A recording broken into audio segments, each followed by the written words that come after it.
So hello guys, yesterday we have seen in our lecture that what is a system protection scheme and its basic structure, and we have seen that a system protection scheme is also known as a remedial action schemes which are designed to detect any abnormal condition in the systems and initiate a pre-planned corrective action to reduce the consequences of that abnormal condition. And also we have seen that these uh, system protection schemes are required as there is an increased complexity of network operation, and also the heavy growth of renewable resources, especially the wind farms that are being connected to the grid, and these are the responsible for making the power system so stressful, and for these we are in need of this system protection schemes. Now in this session we will see what is the basic difference between a system protection scheme and also what is unit protection. So in the previous section we have find a unit protection and already seen that what is a unit protection, but now this system protection schemes are different from unit or equipment protection schemes. Now in that case the protection system is called a system protection scheme when the focus of this protection is on the power system supply, on the power system supply capability rather than on any specific equipment.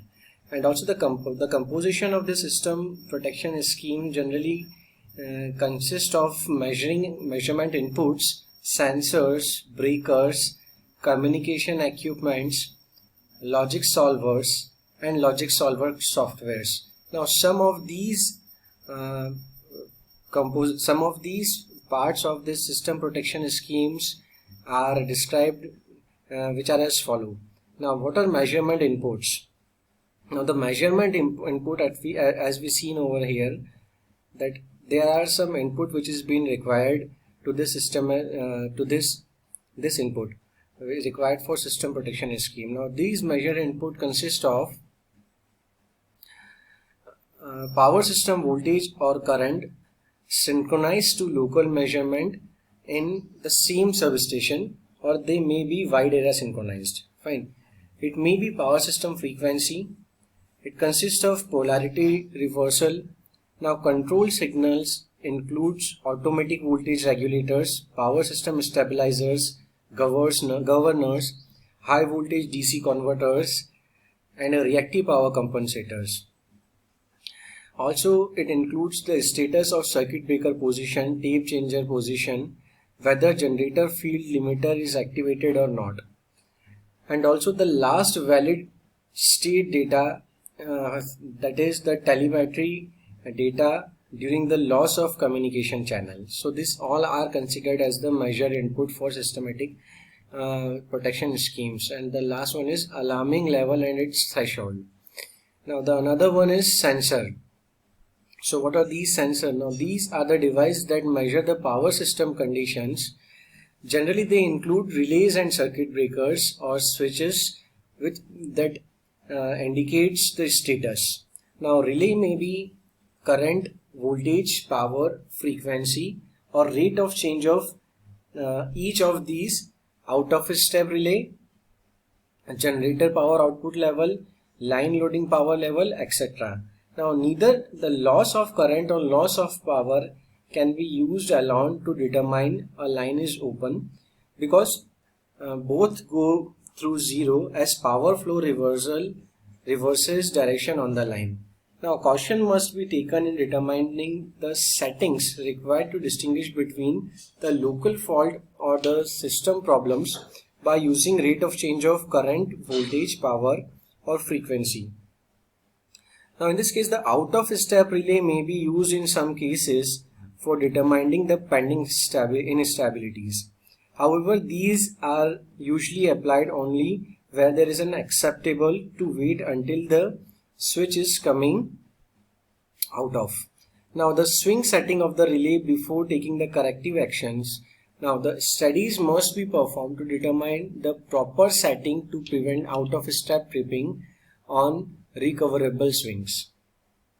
Now this next is the breaker.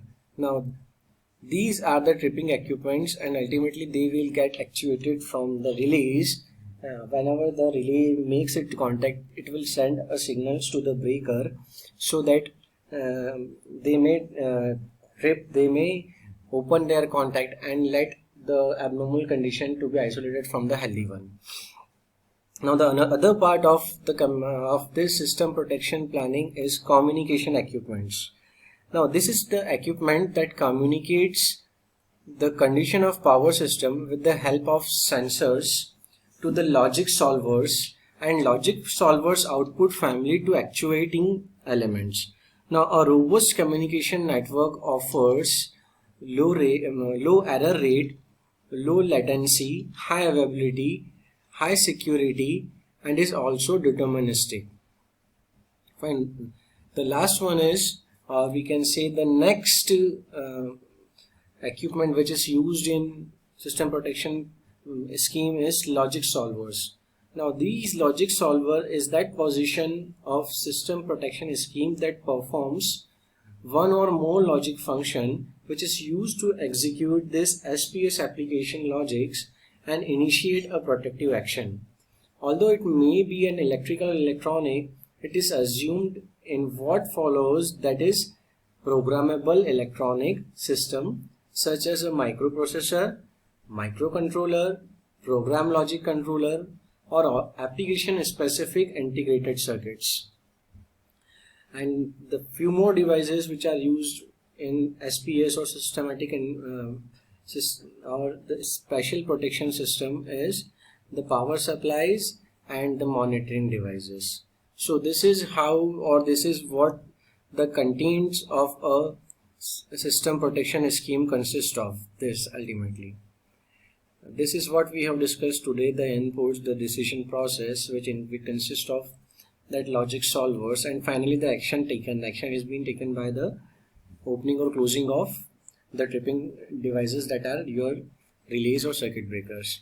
Okay, this is for today's lecture. Thank you.